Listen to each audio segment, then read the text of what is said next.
안녕하세요. 박영순입니다.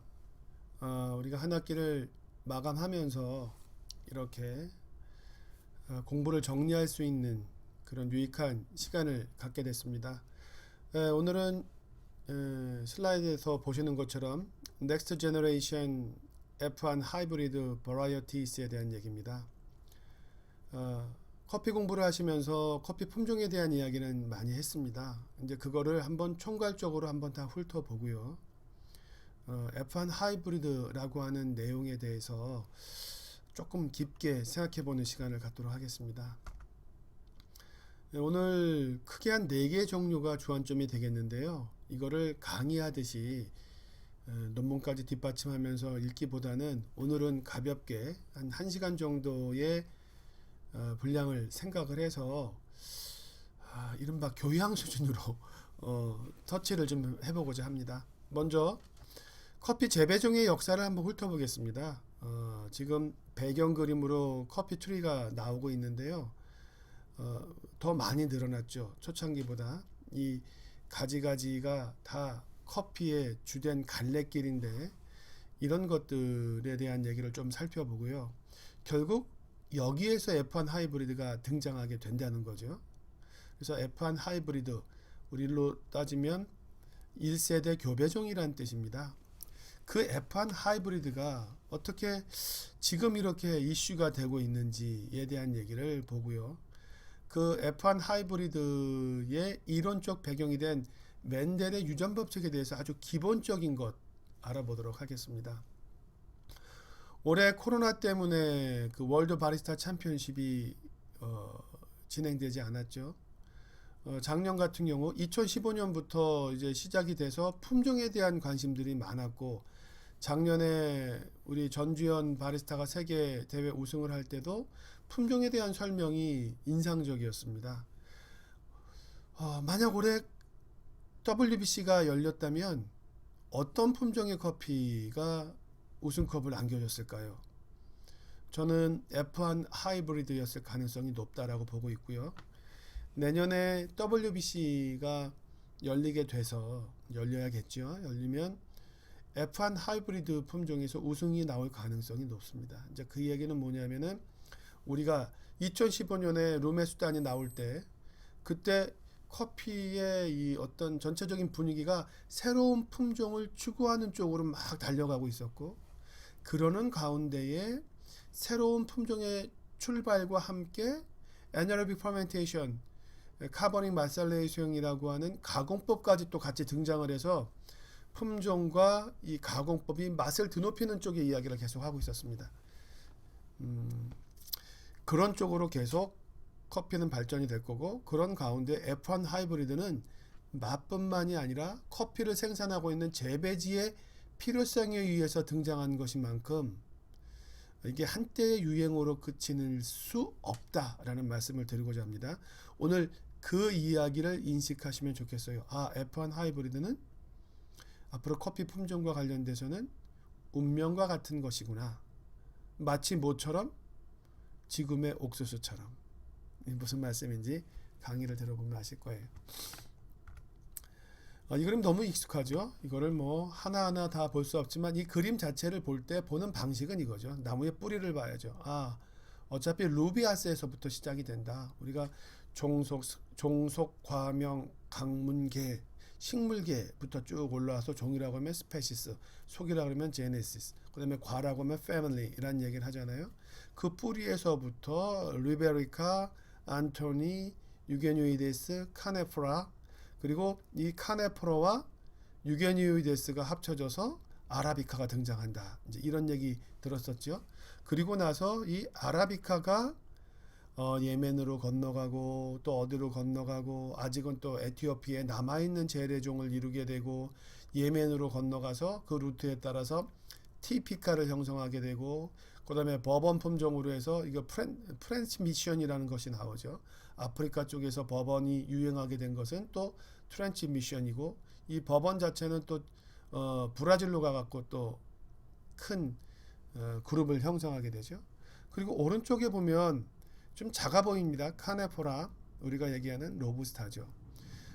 잘 보면 이 그림이 나올 때 이러한 이제 커피 품종도에 대한 그림이 나오기 시작한 것이 뭐 한 2010년, 물론 그 이전부터 있었습니다만은 사람들이 주목을 하게 된 것. 그런데 이것이 최근에 2019년 작년 버전에는 또 바뀌죠. 그때 포인트가 뭐냐면 카네포라 쪽이 굉장히 그 품종이 많아집니다. 우리가 생각했던 것과는 달라지는 거죠.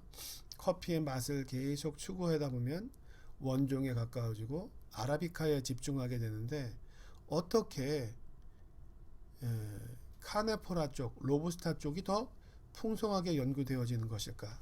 오늘 그것이 F1 하이브리드가 탄생하게 되는데 굉장히 중요한 포인트입니다. 잠깐 우리 이제 식물 분류학에 대한 얘기를 한번 보실까요?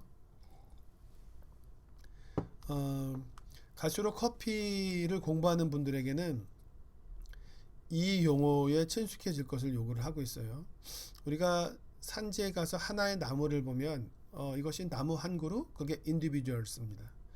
그것이 한 농장에서 그룹을 이룬다 population이죠. 그리고 이제 그 한 나무의 뿌리를 얘기할 때 얘는 종이 뭐야? 아라비카 종이야? 카네포라 종이야? 할 때 species, 우리가 무슨 종이라고 얘기하고 요 종의 밑에 있는 아종이라고 하는 것을 우리가 variety, 품종이라고 얘기를 하죠. 그리고 품종보다 더 밑으로 들어간 건 뭔가요? 품종보다 더 밑에 있을까요? 있죠. 우리가 그냥 예를 들어서 제 슬라이드에서 설명이 나오지만 SL28이라고 할 때는 스콜 레버러트리스에서 연구된 28번째 품종에서 기인이 돼서 우리는 그걸 그냥 SL28이라고 얘기를 한다. 그리고 그 뿌리로 올라가 봤더니 버번이었다.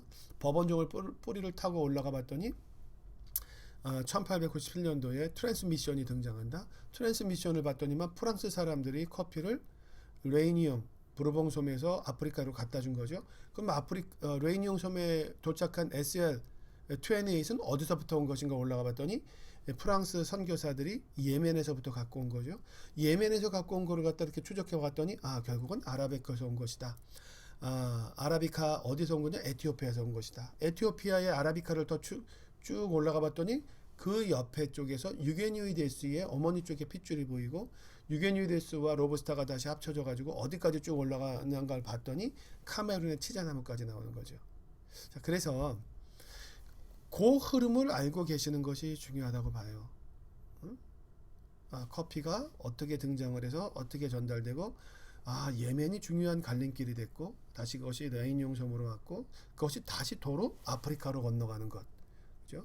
이제 그런 것을 우리가 이제 잘 아셔야 되고 품종이라고 하는 것은 그냥 DNA에 의해서 특성이 다른 하나의 그룹이라고 한다면 우리가 varietal이라고 얘기하는 것은 어떠한 농장에서의 SL28을 의미한다. 이게 다른 거죠. 뭐와 같냐면 이 적정한 비유인지 모르겠어요. 사람 똑같죠. 그런데 대한민국 서울에 사는 박영순이라는 사람은 버라이탈이 되는 겁니다. 사람은 버라이탈. 그러니 어떤 게 스페셜티 커피에서는 이야기돼야 될까요? 버라이탈이 이야기되는 거죠. 농장 단위까지 특정된 그 커피. 왜냐하면 그것이 SL28이라고 하는 일반적인 품종과는 차이가 날 거라고 보는 거죠. 자, 그다음에 제네스, 패밀리. 여기서부터는 오늘 보신 슬라이드가 모두 100종이 넘습니다. 이제 그거를 보기 위해서 저희가 좀 빨리 지나갈 부분은 갈 거예요. 근데 머릿속에 다 염두를 두세요. 이게 중간에 다른 쪽으로 갈 가능성이 많아요. 왜냐하면 내가 지금 품종 공부를 하고 있다. 아닙니다. 우리의 관심사는 F1 하이브리드가 등장되는 이유를 보려고 앞에를 쭉 보는 거죠. 그래서 앞부분에는 친숙하지만 그렇다고 또 선생님들께 여쭤보면은 명확하게 모르는 것들이죠. 이제 그것을 이번 그 겨울 방학 동안에 한번 보강을 좀 해보세요. 아라비카 품종하면 너무 쉽죠. 에티오피아에서 나왔다. 아라비카? 아예 워낙은 사우디아라비아에서 나왔는 줄 알고 이름이 그렇게 졌던 것 뿐이다. 그래 뭐 13세기 14세기 그래 게마레딘 얘기 나오잖아. 아덴에 살던 게마르딘이 에티오피아 여행을 갖다 갖고 왔던 건 그래 예멘으로 갖고 왔지. 갖고 와서 그때 이제 무슬림들의 금욕주의를 신청하는 그런 밤을 새워 경전을 읽는 무슬림들이 사랑하는 커피가 되면서 이젠 재배를 해야 되는 상황까지 됐고 그래 맞아 예멘에서 재배되는 커피 이것이 이제 네덜란드 상인에 의해서 인도네시아로 넘어가게 돼서 거기서 티피카가 버라야탈이 되면서 그쪽 지방에서 일어난 것을 우리가 자바커피라고 얘기를 했다. 또 자바커피라고 얘기를 하면 그 자바커피가 어떻게 돼요? 나중에 카메룬까지도 가게 되죠. 그죠? 그래서 이제 그런 하나의 품종의 이야기가 나오면 거기에 엮여져 있는 이야기들을 이야기할 수 있는 그것이 안 되면 F1 하이브리드로 가는 게 큰 의미가 없어요. F1 하이브리드라는 어떤 생소한 품종이 나왔을 때 그 가치가 잘 안 보이죠. 우리가 정상에 오르는 발 한 발은 그 순간에 발 한 걸음이 아니라 바닥에서부터 한 발 들이 모두 다 스토리로 모여져 있는 가운데에 정상을 딛는 한 발이 되거든요. F1 하이브리드 그냥 일상에서 그냥 한번 구사하면 되겠지. 뭐 유행할 때 F1 하이브리드 그거 유전학으로 아주 맛 좋은 커피, 병충해 강한 커피 만들려고 이것저것 섞은 커피야. 끝. 그럴 수도 있지만 한 잔의 커피를 그 마실 때 그 오랜 역사와 그 여정이 보이지 않으면 의미가 없죠. 자, 그래서 이제 보르봉섬 레은용 섬으로 넘어간 것이 버번 계통이라는 말씀드렸고 그것이 프렌치 미션에 의해서 다시 아프리카로 넘어가게 되는 과정도 있다는 거. 제가 지금 들은 말씀까지는 다 알고 계셔야 됩니다. 커피 전문가라면 또 전문가를 희망한다면 알아야 됩니다. 자, 그다음에 이제 카네포라종이라고 할 때 로부스타 인스턴트 커피 만드는 거 베트남 인도 나오는데 요즘에 우간다가 좋아. 그 말이 중요한 게 아니에요. 정말 그 말에 대해서 실감 나나요? 베트남 로부스타와 인도에서 나오는 로부스타와 우간다에서 나오는 지금의 로부스타와 브라질에서 나오는 로부스타 그 의미와 역사를 알아야 된다는 거죠.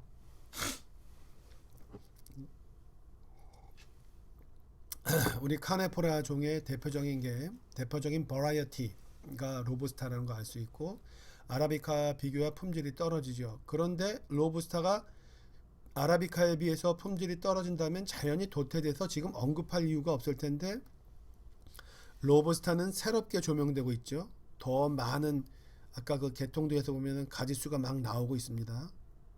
왜 그럴까요? 병충해에 강하죠. 병충해에 강한 것이 지금 왜 필요할까요? 지구 온난화 때문에 그렇습니다. 결국 결론부터 말씀을 드리면 F1 하이브리드의 등장은 선택이 아니라 운명인 거죠. 지구 온난화를 위해서 병충해에 강한 나무가 필요했고 암만 맛있어도 산지에서 재배지에서 자라지 않으면 소용이 없잖아요. 그런 생존의 문제가 바로 F1 하이브리드인 거죠. 자, 그래서 1927년에 동티모르에서 티모르 하이브리드가 나오죠. 이 티모르 하이브리드의 의미가 그냥 티모르 하이브리드 나왔네 이게 아닙니다. 신이 주신 선물이죠. 왜냐하면 염색체가 달라요. 로부스타, 카네포라는 이엔인 배수체이고 이배체이고 그 다음에 아라비카는 4배체란 말이에요. 이것이 어떻게 결합이 안 돼요. 결합이. 근데 자연의 선물로 내려옵니다. 신이 만들어줍니다. 그걸 토대로 해서 사람들이 품종 개량을 하게 되죠. 그래서 F1 하이브리드 이야기가 나오기 전까지 주인공을 우리가 티모르 하이브리드 우리가 HDT라고 얘기를 하잖아요. 티모르 하이브리드만 이야기를 했다면 F1 하이브리드 F1 교배종의 세계에서는 그 베이스가 이제 요까지 올라가야 돼요. 카티모르, 사티모르야 되는 거죠. 카티라와 티모르를 결합시킨 것, 빌라사치, 비아사치라고도 하죠. 비아사치와 티모르를 연결한 것, 이제 한 단계 토대가 올라간 거예요. 예전에는 N과 EN이 만난 티모르 하이브리드에서 연구를 계속 하다가 이제 이게 축적이 됐는데 그 결과를 봤더니 맛도 좋고 병충해에 강한 걸로 크게 두 줄기가 나오게 되는 거죠. 그것이 바로 사티모르, 카티모르가 되는 겁니다. 그리고 이제 연구는 이걸 토대로 해서 이 두 가지를 토대로 해서 더 맛있는 커피를 접목시키려고 하는 거죠. 이제 그런 방식이 F1 하이브리드 보다 좀 딱 타겟팅이 된 연구라고 한다면 1980년대에 또 어떤 연구가 있었냐면은 이것저것을 다 섞은 거예요. 확률의 게임이 됐던 거죠. 우리가 이거를 막 해보면 우리가 타겟팅해서 하는 것보다는 더 좋은 가능성이 인간의 힘으로 안 되는 그 무엇을 신이 주실 수 있을 거야 해서 이것저것 다 섞죠. 그래서 나오는 것이 역시 1980년대의 루이루입니다. 루이루가 새롭게 나온 건 얼마 안 된 거예요. 루이루 11이라 그래갖고 이게 루이루가 케냐에서 그 나이로비 공항에서 한 밀리지만 않으면 2시간 거리에 있는 곳인데 루이루 연구소 케냐를 가신다면 루이루 연구소를 가보셔야 돼요. 세계의 모든 품종들이 나무들이 다 자라고 있죠. 그리고 바로 그 옆에 승용차로 한 15분 거리에 그 유명한 아웃 오브 아프리카 카렌 브릭센의 생가가 있는 곳이죠. 자, 그래서 루이루 11을 만들어 놓고 또 다시 얘를 유전학적인 토대에서 역교배를 시킵니다. 백크로스를 시키면서 더 우수한 걸 만들어내죠. 그것이 바로 이제 바티안이 되는 거죠. 자, 이따 F1 하이브리드 때 좀 더 자세히 말씀드리겠습니다. 자, 이제 카네포라종이 다시 보이나요? 카네포라종은 1927년에 동티모르에서 나왔던 하이브리드, 티모르 하이브리드. 자, 이제 그 얘기는 이제 어느 정도 연구가 끝났고 지금 F1 하이브리드 얘기할 때는 사티모르와 카티모르를 이야기해야 된다. 사티모르와 카티모르는 무엇이냐? 아라비카와 접종한 것 중에 이제 베이스가 될 만한 두 개의 품종, 큰 부류의 시작, 시조인 것이다, 토대인 것이다 라고 보면 되죠. 이미 F1 하이브리드 얘기가 지금 들어갔어요. F1 하이브리드 어려운 얘기가 아닙니다. 그러나 우리가 알아야 되는 거죠. 자, 지금부터 한 8장의 슬라이드는 이건 뭐 굳이 여기서 말씀 안 드리겠습니다. 아주 편하게 제가 쭉쭉 넘어갈 거예요.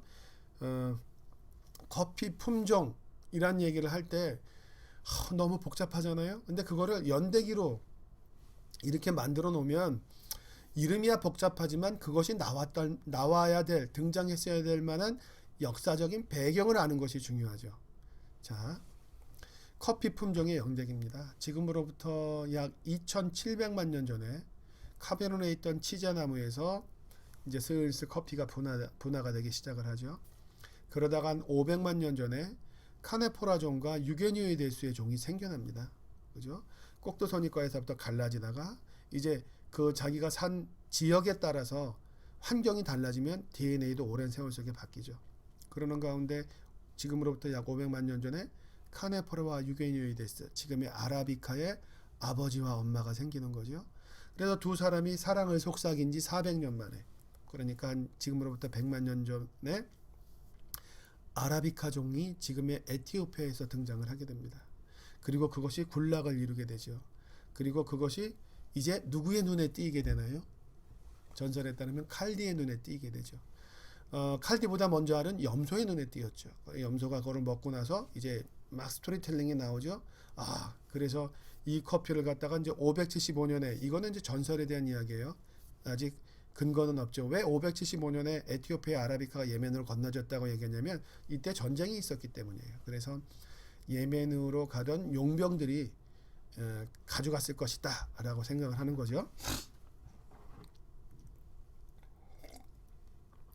오늘 진행에 먼저 양해를 구할 건, 제가 지금 요 며칠 혹사를 했더니 몸이 상태가 안 좋아서 죄송합니다만 계속 물을 마시고 하고 있습니다. 선생님들 동영상을 한번 보시지만 저는 이걸 지금 4번째 찍고 있습니다. 즐겁습니다. 가르치는 마음으로 이렇게 공부를 하는 것이 훨씬 더 잘 들어오거든요. 자, 그래서 지금 여기 있는 스토리들은 그냥 머릿속에 딱 틀이 지어져 있어야 돼요. 예멘으로 건너간다. 이제 예멘에 가서 운명적으로 우리는 티피카와 버번으로 갈라지는 것을 만나게 될 것이다. 1690년, 시간이 한참 뛰죠. 1690년으로 한참 뛰니까 중간에 많은 스토리들이 뛰어넘었어요. 뭐였죠? 클레멘트 8세에 대한 이야기, 바바본에 대한 이야기, 그 다음에 부르카에 대한 이야기, 막 여기를 다 건너뛰고 종만 보면은 이제 예멘에서 자바로 넘어갑니다. 이 얘기는 뭐냐면은 거의 1000년 동안 커피가 아라비아 반도에 갇혀 있었다라는 의미를 얘기를 하는 거죠. 그러다가 이제 바바부단이라든가 뭐 또 오스만 투르크에 의해서 커피가 막 전파가 돼서 유럽으로 들어가죠. 제가 수업 시간에 말씀드렸었습니다. 클레멘트 8세에 대한 이야기 말씀드렸죠. 클레멘트 8세가 진짜 과연 커피에다가 세례를 주었을까? 교황청의 입장을 받았습니다. 제가 수업 시간에 선생님들 서신을 띄워서 그런 것들을 이제 하나하나 확인해 나가자라고 말씀드렸는데 안 하신 것 같아요. 그래서 제가 그 교황청의 사이트를 가봤더니 교황청에서는 이메일을 받질 않아요. 그래서 한국에 와 있는 주한국 바티칸 그 교황청 대사관에다가 서신을 띄웠더니만 연락이 왔습니다. 뭐냐하면 요즘은 그거예요. 클레멘트 8세가 커피에 세례를 주었다라는 이야기에 대해서는 알고 있다. 그런데 그분이 그렇게 했다는 거에 대해서 자료가 있느냐, 입증을 하냐, 아니면 견해가 어떠느냐라고 얘기하는 데 대해서는 그 사람이 하지 않았다. 클레멘트 8세가 또 그런 이야기 하지 않았다라고 하는 물증이 확실히 있을 때까지는 노 코멘트 말할 수 없다. 그러니 지금 이 순간에는 어떻게 그 이야기를 풍문 정도로 알고 계시면 되겠습니다. 라고 나왔습니다. 풍문인 거죠. 멋진 답변인 것 같아요. 그런 말이 나왔을 때에는 이제 여기서부터는 저의 해석입니다. 그런 말이 나왔을 때에는 그럴 만한 이유가 있을지도 모른다. 그러니 그것이 그렇지 않다라고 얘기하는 물증이 나올 때까지는 우리는 입장을 얘기할 수 없다. 그러니 지금 이 순간에는 말로 전해져서 당신이 알았듯이 그냥 풍문으로만 그렇다라고 알고 있어라. 확인이 됐습니다. 지금 이 순간까지는 아무튼 풍문이다라고 얘기를 할 수 있는 거죠. 뭐 요즘 이런 말 조심해야 됩니다.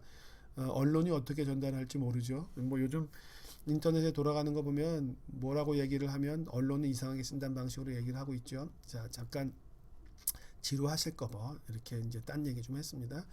자, 그래서 이제 자바 섬으로 전해지고 자바 에티피 과정이 암스테르담으로 건네지게 되고 이것이 루이 14세한테 바쳐지게 되고 가브리엘 디클리에가 카리브해 쪽으로 가게 되고 또 이 자바 이품종이라고 단언할 수 없지만 아무튼 예멘에 있었던 이 아라비카종이 인도양의 레이니용 손까지 심게 되고 그때 프랑스 선교사들의 손에 의해서 가게 되고 거기에 있었던 것을 또 이것을 누가 또 케냐로 가져가게 되고 바로 이 다시 레이니용 섬에 있었던 커피를 케냐로 가져가는 것을 프렌치 미션이라고 이야기를 한다라는 거죠. 그래서 프렌치 미션이라는 것이 종이라고도 얘기를 하지만 그건 다른 법원종을 이야기하게 되는 거죠. 이제 그런 얘기들이 나오고 프랑스로 가 있던 커피들이 이제 그 유명한 팔레타의 스토리에 따라서 프랑스령 기아나에서부터 어디로 넘어가게 되냐?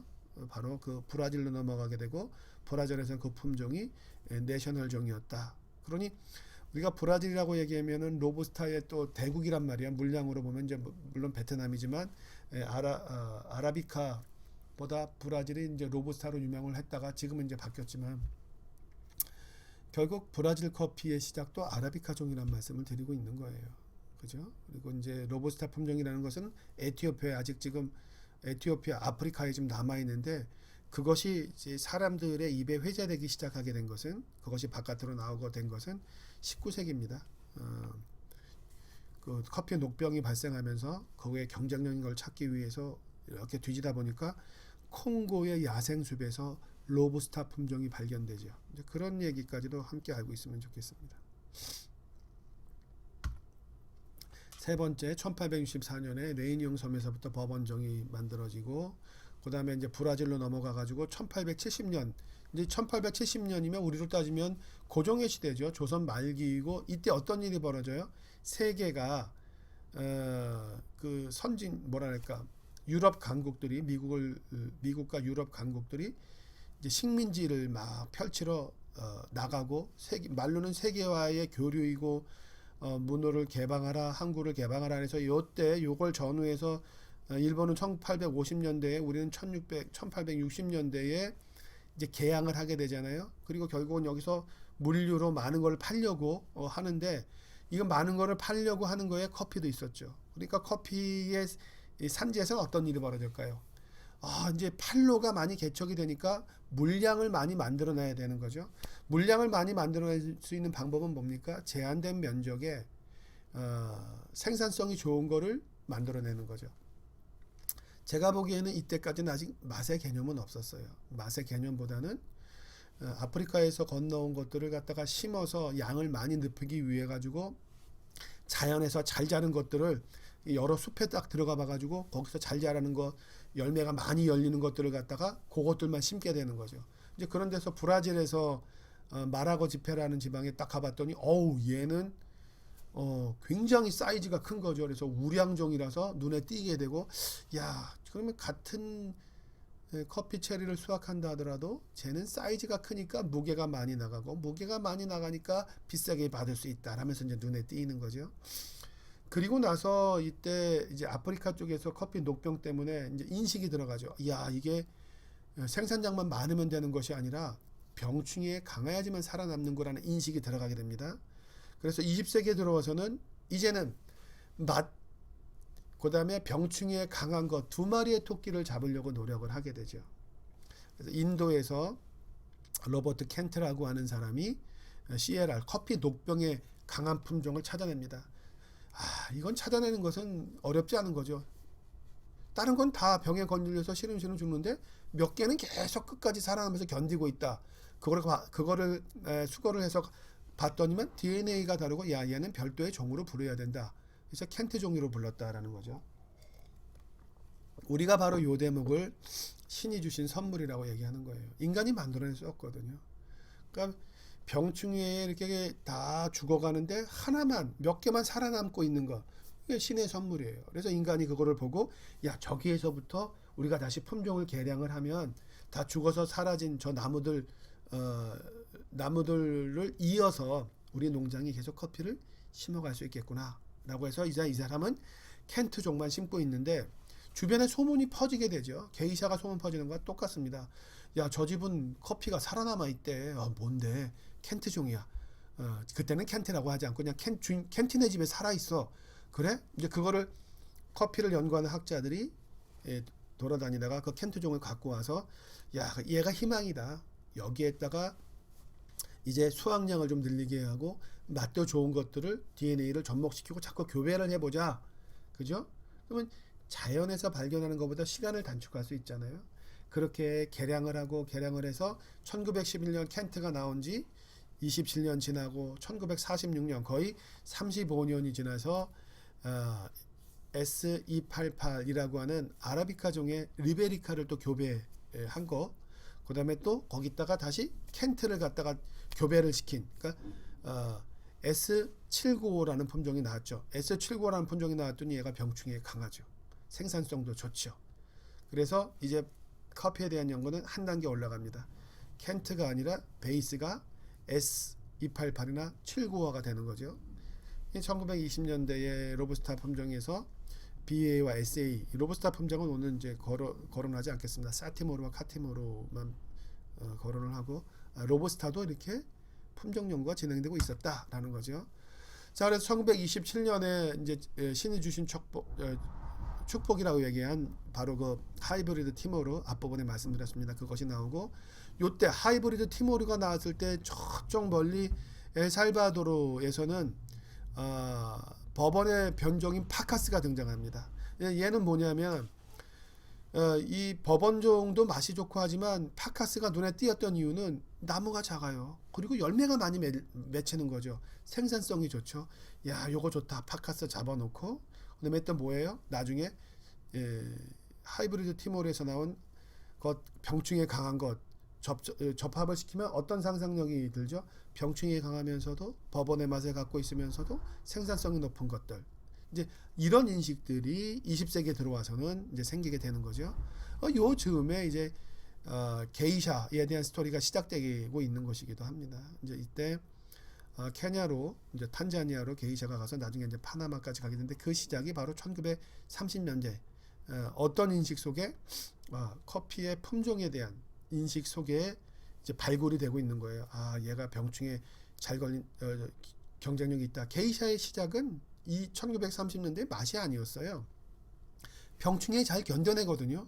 그 중에 하나가 선택이 돼서 간 것 중에 병충해에 잘 견디는 커피 여러 개 중에 게이샤가 선택이 돼서 탄자니아로 넘어가고, 탄자니아를 통해서 이제 중미로 넘어가게 됐다. 그래서 코스타리카로 가고, 코스타리카에서 파나마로 전해지면서 21세기에 들어가서 게이샤는 이제 히트를 치게 되는 거죠. 자, 이제 그런 거와 비슷한 연구들이 브라질 상파울루에서 나타난 세라종이라든가, 그다음에 케냐에서는 또 SL 라인, 스콧 레버러터리에서 SL 라인, 그다음에 SL34가 나오게 되죠. 똑같은 개념이었어요. 병충해에 강하면서 생산량이 좋고 기형이면 맛도 좋은 것들을 이제 뽑아내는 것.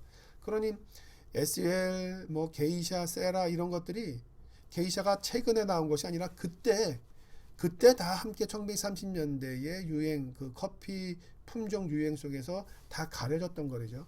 그래서 시간이 지나면서 이제 어떻게 발전되냐 하면은 K7, 켄트종 중에서 이제 더 훌륭한 것들을 계속 걸러내는 작업이죠.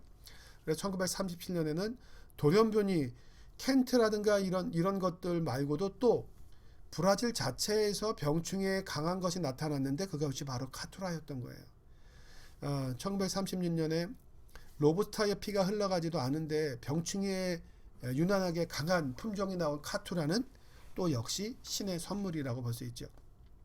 지금이야 이제 카투라가 처음 발견된 브라질보다는 콜롬비아나 다른 데서 더 많이 쓰이지만 이때 카투라를 발견했을 때의 그 커피 농장주들의 환호성이 들리는 듯합니다. 어떻게 아라비카 병충해에 약한 얘가 카투라라는 품종이 나타나서 아라비카를 갖다 보호해주는 느낌이 든단 말이에요. 그래서 이제 이 카투라를 베이스로 해서 품종 연구가 시작이 된다는 걸 이제 우리가 알 수 있겠죠. 그리고 이제 1943년에 버번과 티피카가 이제 합쳐져서 문도노보라는 것이 나오게 되죠. 이 문도노보는 새로운 세계라는 뜻인데 그때 왜 이것이 이제 또 신의 축복이 되냐면 지금 여기도 나오는 품종들은 모두 다 신의 축복이죠. 이거보다 많은 품종의 데이터들이 있겠지만 그것들은 이제 점차 선택되지 않고 사라지는 거예요. 이제 여기 이름이 올라갈 정도면 굉장히 드라마틱한 아이들이죠. 문도노보는 뭐냐면은 버번의 부드러운 맛과 그다음에 티피카의 스위트, 그 단맛이 강하고 품질이 좋은 것. 버번보다는 티피카의 품질이 더 좋다고 얘기해요. 좀 더 깨끗하고 산미도 있고 스윗니스도 좋고 특히 약간 허벌한 볼러타일 느낌이 있어서 자스민 입을 싹 닦아주는 느낌이 있다고 얘기를 한단 말이에요. 그래서 그것이 자칫하면은 부드러움이 좀 감소됐다고 볼 수 있지만 이제 저는 그렇지는 않고요. 근데 그러한 아쉬움을 또 버번종이 감싸줍니다. 버번종은 굉장히 텍스처가 부드럽거든요. 이 텍스처는 원종에 더 가깝기 때문에 에티오피아 에어룸의 특징이기도 합니다. 어쨌든 많은 사람들이 티피카 따로 버번 따로 있었는데 여기에 장점만을 모은 것이 좀 있으면 좋겠다. 그것이 바로 문도노보. 그래서 커피는 새로운 장으로 들어갔다. 그래서 의미의 문도노보가 되는 거죠. 1946년 이제 2차 세계 대전이 이제 거의 끝나갈 무렵이죠. 이제 전 세계에 이때까지만 하더라도 아까 말씀드린 S288 병충해 강한 거, 그다음에 켄트 얘를 또 교배를 해서 795가 전 세계 아라비카의 30%를 차지했었습니다.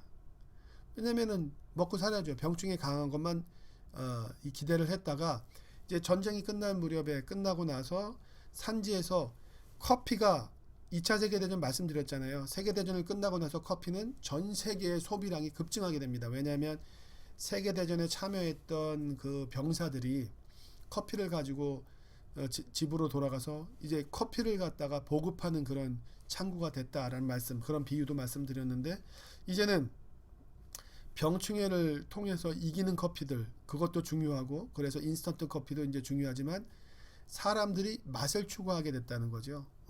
이제 맛도 보여야 되고 그다음에 그러한 그 소비층이 이제 나오게 되는 거고 그리고 남미 쪽에 미국의 자본들이 들어가서 부가가치를 높이는 작업을 하는 거예요. 그래서 부가가치를 높이는 작업 중에 맛이 좋은 품종들이 나오게 되고 1945년에 나온 것이 이제 생산성이 좋은 작은 나무의 파카스가 나오게 되고 그다음에 이 또 병충해를 이기기 위해서 버번과 로부스타를 갖다가 교배를 해서 이카투가 이제 탄생을 하게 되는 거죠. 자, 1950년에 이미 교배종이 등장을 하게 됩니다. 버번과 로부스타의 하이브리드가 나오게 되는 거죠. 자, 근데 여기서 F1 하이브리드라고 하는 개념이 없었던 것은 그냥 이렇게 품종이 나오면 그냥 심었던 거예요. F1, F2 개념 그냥 아주 간단하거든요. 버번이라고 하는 그 아버지와 로브스타라고 하는 엄마가 페런트죠. 교배를 내서 하나 이카츄가 탄생했다. F1 하이브리드 F1의 등장입니다. 그리고 이거를 계속 심었던 거예요. 그런데 심고 나무를 심고 하다가 이제 2000년 21세기 넘으면 야 이게 배양을 계속 하다 보니까 이카츄의 성격이 바뀌어. 맛도 없어지고 로부스타의 느낌이 나고 그렇게 잡종 강세 현상. 그건 뭐냐면은 커피 쪽에서 보면은 우리가 원하는 우성의 열성이 아니라 우성의 형질이 아니라 이렇게 세대가 계속 지나가면서 단점이 다시 되살아나는 거죠. 요거를 해결한 것이 F1 하이브리드입니다. 자, 혼란스러우세요? 이카츄가 발생했다. 얘가 굉장히 매력적이다. 얘가 바로 F1 세대 자손 1이에요. 근데 그 밑에 손주를 보는데 밑에 한 4대쯤 지나가니까 맛이 현찮아지는 거죠. 그래서 이걸 유전학적으로 해결합니다. 야, 얘가 사람이 아니니까 F1 세대의 형들만 계속 유지할 방법이 없을까? 밑에 자손으로 내려가지 않고 요 F1 세대의 특징만 우리가 계속 유지할 수 있게 하자. 방법은 딱 하나죠. 나무로 옮겨 심으면 되는 거죠. 씨앗을 수확해서 심으면 그것이 자손 2세대가 되니까 그러지 말고 F1 요 첫 세대 것만 유지하기 위해서는 나무, 묘봉으로 우리가 가지를 갖다가 심으면은 그 나무의 형질을 그대로 받잖아요. 똑같이 묘목으로만 옮기자. 그래서 조직 배양을 해서 묘목으로 옮기자. 이게 F1입니다. F1이 어렵지가 않죠. 자, 정리합니다. F1 하이브리드는 왜 F1에 고정하느냐? 페런트에서부터 자손이 밑으로 내려가면 번식하고 또 번식하면 F2, F3, F6로 나가는데 봤더니 커피에서는 F2만 되면 잡종 강세 현상, 다시 안 좋은 것이 나타나는 것 때문에 안 좋더라. 따라서 F1을 그 형질을 유지하게 만들자라는 연구가 이루어진 거예요. 그래서 F1 하이브리드가 관심을 갖게 된다는 거죠. 그럼 지금 이 순간 이카츄는 뭐예요? 돌연변이종이 아니고 교배했잖아요. 얘가 바로 F1 하이브리드입니다. 얘가 계속 이카츄가 유지되게끔 역교배를 시키면서 나무 상태를 유지한다면 걔가 F1 하이브리드가 들어가는 거죠. 자, 그런데 아직 1950년대에는 그냥 로부스타입니다. 근데 F1 하이브리드까지 가면 이 로부스트를 조금 더 구체적으로 봐서 뭐가 된다는 말씀을 드렸어요. 사티모르, 카티모르를 베이스로 한 것이라는 거죠. 자, 이제 계속 같은 방식으로 이어갑니다. 이카츄만 나온 것이 아니고 또 한편으로는 돌연변이가 나오는데 돌연변이의 카츄라는 선물이었다는 말씀. 그 다음에 타카마라로 등장하게 되고 그 다음에 이제 티모르 아까 말씀드렸죠. 이제 1959년에 카트라와 티모르를 갖다가 섞어서 카티모르를 만들었더니 얘가 맛은 좀 떨어지는데 성장도 빠르고 수확량이 좋아요. 그래서 포르투갈 연구팀이 카티모르를 베이스로 해서 전국에 이제 전 세계에 보급합니다. 야, 우리가 이거 카티모르 만들어 봤는데 야, 굉장히 좋아. 잘 자라고 맛도 좋고 병충해 강하고 야, 니들 이거 한번 다 심어봐. 이때 1960년대에는 이미 세계 거대 자본들이 산지를 갖다가 결합시켜 가지고 정보를 교류할 때예요. 그래서 동시에 포르투갈에서 카티모르를 남미 쪽에 쫙 뿌리죠.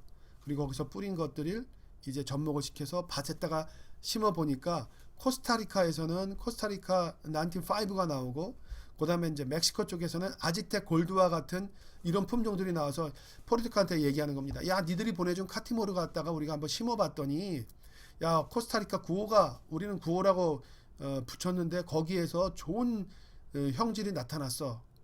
이제 이런 이야기들이 이제 막 나오게 되는 거죠.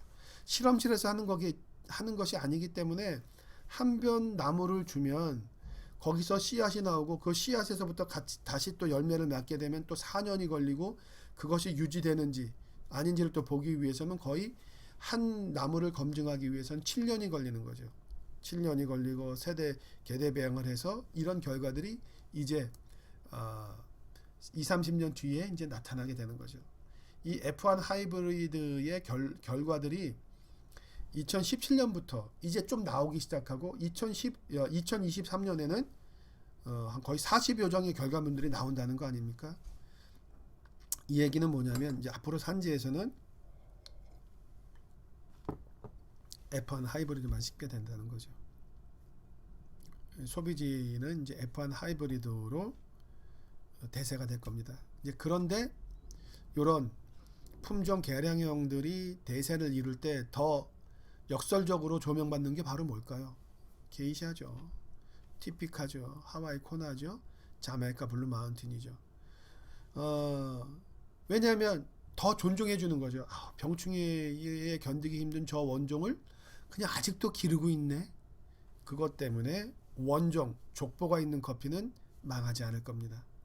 그래서 F1 하이브리드가 나와서 이제 우리가 과학적인 산물이라고 얘기를 하는데, 이게 과학적인 산물이 나올수록 고전의 가치가 더 빛나는 거예요. 예? 그래서 우리 선생님들 만약 내가 이제 커피를 제공을 한다거나 뭔가를 이렇게 컨설팅을 한다라고 할 땐 F1 하이브리드에만 집중하시면 안 돼요. 원종. 더 발전하면 발전할수록 가치가 더 드러난 것은 원종입니다. 자, 1980년에 또 카투아이가 나오게 되고, 또 콜롬비아가 카투라와 티모르를 갖다 섞어서 또 콜롬비아라는 거를 만들게 되죠. 이게 결국은 카투라랑 티모르랑 합쳐주면 뭐라 그랬어요? 카티모르입니다. 그러니까 카티모르 계열 중에 자기네들은 카티모르라고 부르지 않고 콜롬비아 우리가 있으니까 우리는 이름은 그냥 콜롬비아로 부를래. 이렇게 돼서 이름이 여러 가지지만 올라가 보면 계열이 거의 티모르에 닿게 되고, 그죠? 그다음에 원종이거나 에티오피아 에얼룸이거나 아니면 그거의 변종, 돌연 변이종인 카투라거나 이렇게 나오게 되는 거죠. 자, 그래서 1983년 이제 어떻게 될까요? 1950년부터 이제 포르투갈이 얘기해서 카티모르를 다 현장에다가 주고 함께 연구를 한지 어느새 한 30년이 지나고 나서 케냐에서 이제 이렇게 얘기하는 거죠. 야, 우리가 니들이 줬던 카티모르 가지고 우리가 갖고 있었던 SL과 한번 접목을 시켜봤더니만 기가 막히게 나왔다. 루이르라는 것이 나왔다. 근데 사실은 단순하게 얘기해서 SL이지 루이르에다가는 더 많은 것들을 우리가 막 섞어봤어. 막 섞어봤더니 SL28이 버번 계통이란 말이에요. 이거보다 커피의 양이 2배까지 많이 나오는 그런 품종 루이르가 나왔다. 이렇게 해서 루이르가 보고가 되고, 그 다음에 콜롬비아에서는 카티모르와 카투라를 교배하죠. 이건 뭐예요? 아까 위에 보면 콜롬비아가 어디서 왔다고 말씀드렸어요? 콜롬비아가, 그죠? 카투라와 하이브리드 티모르를 갖다가 교배를 해서 카티모르, 얘가 카티모르란 얘기예요. 자, 여기서 보면은 우리가 여기서 티모르를 엄마라고 얘기하고 카투라를 아빠라고 얘기합니다. 카투라라고 하는 아버지를 딱 넣어서 콜롬비아가 나왔는데, 그래서 요 카티모르가 나왔잖아요. 여기에다가 다시 SL 라인의 버번종 원종을 갖다가 또 접목을 시키는 거예요. 사실은 여기가 아니죠. 요것도 이제 같은 방식인데, 요 카티모르에다가 다시 아버지 카투라와 또 교배를 시켰죠. 요 대목이 무슨 의미냐면 역교배를 했다는 얘기예요. 왜죠? 품질, 형질을 갖다가 유지하기 위해서. 그러니 바로 베리에다드 콜롬비아가 위에 있는 콜롬비아 종과는 다른 종이에요. 이게 바로 무슨 종이에요? F1 하이브리드의 탄생입니다. 왜 아버지 쪽과 다시 역교배를 시켜요? F1 하이브리드의 품종을 유지하기 위한 거죠. 자, 그러니까 F1 하이브리드라고 하는 것은 어느 날 갑자기 뚝 떨어져 가지고 실험실에서 탄생한 것이 아니다. 기존의 현장에서 계속 실험이 되어 있었는데 이제 2020년에 와서는 이러한 1984년에 했던 이런 노력들보다 희망을 갖는 거죠. 야, 저렇게 역교배 기술을 집어넣고 F1으로 묘목을 하다 보니 생산량도 높아지고 굉장히 좋아졌다. 이런 연구들이 이젠 결론이 어느 정도 나서 야, 앞으로는 다 F1으로 가자. 이런 구호가 이제 나오고 있다는 얘기죠. 그래서 오늘 우리가 F1 하이브리드를 이런 배경에서 공부를 해야 된다라는 거고, F1 하이브리드의 이름 많은 것이 막 나와요. 지금 뭐 센트럴 아메리카, 뭐 또 H1, 뭐 EC 뭐 여러 가지가 나오잖아요. 마르셀레사 뭐 여러 가지가 나오는데 그것들을 이야기를 들을 때 어느 날 갑자기 하늘에서 뚝 떨어진 새로운 품종으로 보지 마시고 앞으로 F1 하이브리드다라고 얘기할 때는 병충해에 강한 것, 생산성이 높은 것, 맛이 좋은 것, 그리고 그 형질이 계속 유지시킬 수 있도록 만든 것. 따라서 커피 산지에서는 이 커피를 안 심을 이유가 없는 거죠. 그죠? 왜냐하면 지구는 갈수록 뜨거워지고 재배지는 좁아지고 병충해는 극성을 부리는데 옛날 커피만 고집했다가는 특히 남미 쪽이나 에티오피아에 기술력이 많이 떨어져 있는 이 농장에서는 방법이 없는 거예요. 다 죽어버리는 거죠. 그러면서 이제 관리가 잘 되어 있는 게이샤라든가 자메이카 블루마운틴과 하와이 코나에서는 거기서까지 에치안 하이브리드를 키울 이유가 없는 거죠. 자기들은 좋은 거예요. 우리가 심었던 거 병충해 관리 잘하고 물론 이제 온난화 때문에 힘들지만 우리는 그래도 계속 고전을 잘 키우자. 고전은 갈수록 값이 올라가게 될 것입니다. 그리고 고전의 맛을 보지 않으면 F1 하이브리드의 맛을 평가할 수가 없죠. 그러니 F1 하이브리드가 유행이다라고 해서 F1 하이브리드의 커피만 사다가 계속 드신다. 아무 영감이 없어요. 카투라, 버번, 트리피카, 게이샤, 에얼룸 이런 커피들을 계속 테이스팅한 가운데 얘가 진짜 이런 면모가 유지되느냐 안 되느냐를 보는 것이 의미가 있는 거죠. 지난번에 박지훈 교수님께서 커피를 갖고 오셔서 우리가 너무나 행복하게 F1 하이브리드를 테이스팅 할 수 있었습니다. 참 귀한 시간이었고요. 이제 앞으로 그런 커피들이 올 기회들이 전에보다 많아질 텐데 주변에서 F1 하이브리드 제가 이제 리스트를 한번 쭉 보여드릴 테니까 그거 잘 기억해 두셨다가 일부러라도 이번 겨울에 F1 하이브리드를 좀 한번 자꾸 드셔보시고 그 다음에 이 제 강의 영상을 잘 보시면 좋겠어요. 그리고 오늘 이 PPT가 100장 정도가 되는데 이걸 PDF로 만들어서 제가 공유를 하겠습니다. 그래서 여기 있는 거 뭐 받아 적으려고 하지 마시고요. 그거를 곁에 두시면서 이번 겨울에 F1 하이브리드를 완전히 이해하고 더 맛을 볼 수 있는 시간을 개발적으로 갖기를 바랍니다. 자, F1 하이브리드를 이해하면 지금 커피 품종의 역사를 다 이해하는 것이다. 기존의 커피의 역사를 이해하지 못하고 F1을 얘기하는 건 그것은 진정성이 없는 것이다 라는 거예요. 자, 유전학적인 얘기 잠깐 할게요. 우리가 보면은 유전 앞으로 커피에 대한 이야기를 할 때 유전적인 용어들이 많이 나올 거예요. 그래서 이 맛이 잘 전해져? 우리가 히레더티 유전이 잘 되는 거야? 라는 거죠. 자, 두 번째, 이것이 변화는 없어? 이거 계속 전해지다 보면 맛이 바뀌는 거 아니야? 베리에이션, 변입니다. 돌연변이라고 할 때 나오는 거죠. 그런 형질을 갖고 있는 걸 우리가 진이라고 얘기를 하는 것이고요. 자, 이 중에 그래서 캐릭터, 트레이트, 헤리터블, 그다음에 진, 그다음에 얼레이어라고 하는 것은 이제 서로 형질이라고 보시면 돼요. 오늘의 관심은 이겁니다. 패런주에서 F1, F2라고 하는데 패런주의 P는 알겠는데 F 잘 모르실 거예요. 여기서는 필리얼, 이게 자손이란 뜻입니다. 그래서 첫 번째 자손, 두 번째 자손에서 왔다라는 거죠. 근데 이제 두 번째 자손에 가서는 첫 번째 자손한테 숨겨져 있던 열성이 막 드러나니까 커피에서는 F1을 유지시키려고 하는 노력을 많이 했던 거죠. 그래서 역겹의 방식을 쓰게 된다라는 거 말씀드렸고 F1은 얘를 유지하기 위해서 묘목으로만 심는다라는 말씀드렸습니다. 이 사진이 주는 의미가 굉장히 큽니다. 뭐냐면은 지금 커피를 연구하고 있는 과학자들이 옥수수에서 희망을 갖는 거예요. 뭐냐면 이게 초창기의 옥수수입니다. 처음에는 옥수수 하나가 이랬어요. 지금 우리 옥수수를 드시면 그 알수를 셀 수가 없는데 얘는 한번 세볼까요? 하나, 둘, 셋, 넷, 다섯, 여섯, 일곱, 여덟, 아홉, 10개. 한 번 열면 10개밖에 못 먹는 거죠. 지금의 옥수수에 한 입도 안 되는 거죠. 초창기의 옥수수를 많은 교배를 통해서 이런 옥수수를 만들어냈다. 이것이 바로 품종계랑 우리가 이걸 브리딩 육종이라고 합니다.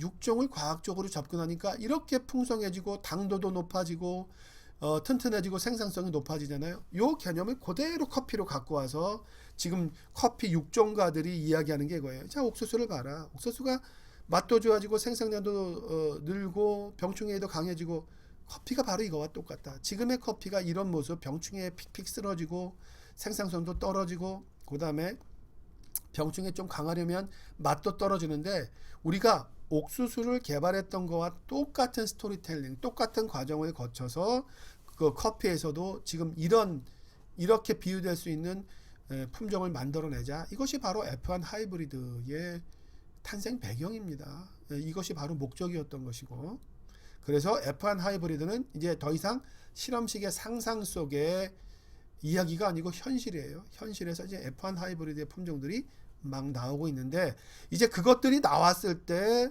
일반인들은 재밌잖아요. 센트럴 아메리카, 뭐 H1 너무너무 재밌죠. 그냥 특이하고 새로우니까. 근데 이제 우리 커피를 전공하시는 단국대 커피학과 선생님들은 걔를 좀 더 깊이 있게 이해를 했으면 좋겠다. 자, 이제 F1 하이브리드에서 들어가고, 앞에 품종에 대해서는 더 많은 이야기들이 있습니다만은 그런 부분들은 제가 이제 좀 넘어가겠습니다.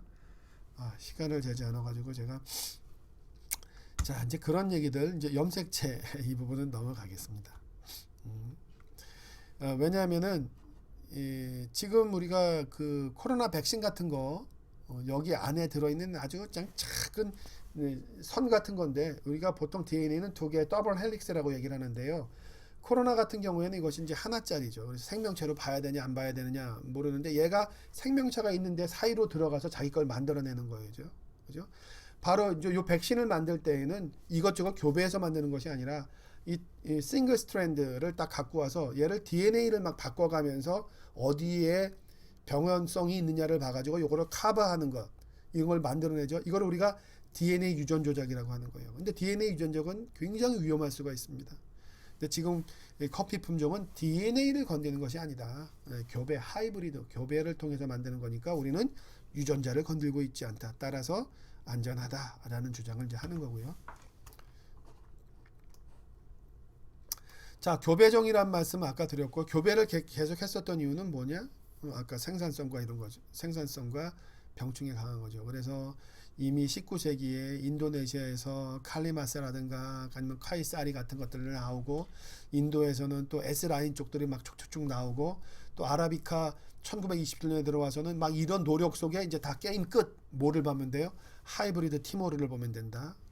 그죠? 이제 그런 얘기들이 좀 나오는 겁니다. 그 앞에 하이브리드 티모르가 그냥 나온 것이 아니라 그 앞부분에 이미 병충해 강한 커피들을 갖다가 골라내려고 노력들을 많이 했었던 거죠. 그 필요성은 실론이 커피를 포기하게 되잖아요. 1850년대에 그 유명한, 또 1890년대에 이제 실론에서도 커피 녹병이 나와서 에이 못하겠다 다 엎어버리고 차나무를 심고, 그래서 지금 이제 실론티가 유명하게 된 이유가 바로 커피를 심던 나라의 커피 녹병 때문에 다 뽑아버리게 된 거죠. 이제 그거를 목격한 19세기 말에 그거를 목격한 커피 산지 사람들이 깜짝 놀래서 병충해 강한 커피들을 만들어내는데 교배를 하기 시작을 했다라는 뜻인 겁니다. 그래서 이제 S795가 나오는데, 이거를 이제 잼버라고 얘기하는데, 요게 사티모르, 카티모르 나오기 전에는 이 공부를 할 때 굉장히 많이 잼버가 인용됐었던 건데, 지금은 이제 역사 속으로 이런 노력들이 있었고, 그때 아주 커피 연구에 좋은 품종을 접목시키기 좋았던 잼버 S795라는 품종이 있었구나. 지금은 이제 카티모르, 사티모르가 되는 거죠. 자, 그래서 커피 품종도를 이제 바라볼 때 이제 관심이 달라지는 거예요. 앞부분에 나왔던 것은 하나의 뿌리에서 저렇게 다양한 커피가 나왔구나.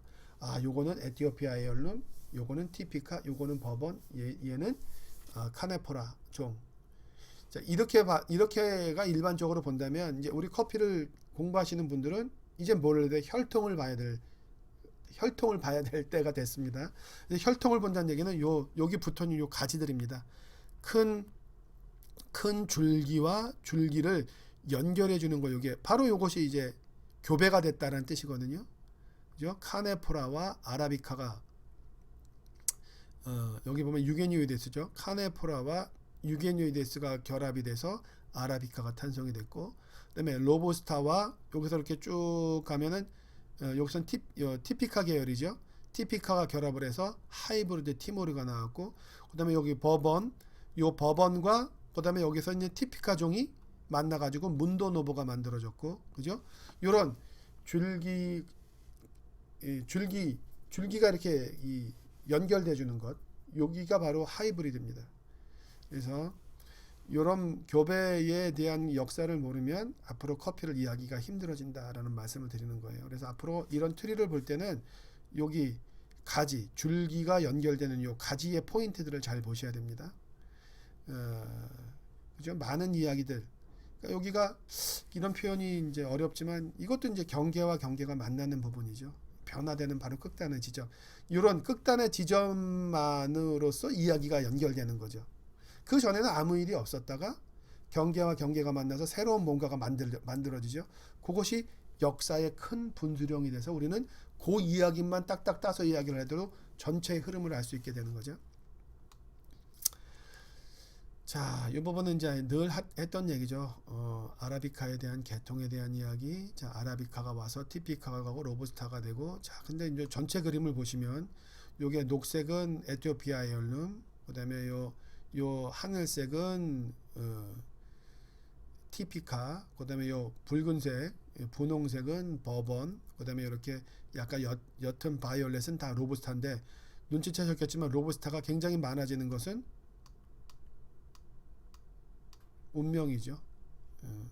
왜냐하면 카티모르, 사티모르 병충해의 강한 품종들을 다 로부스타에서 갖고 왔었어야 되니까.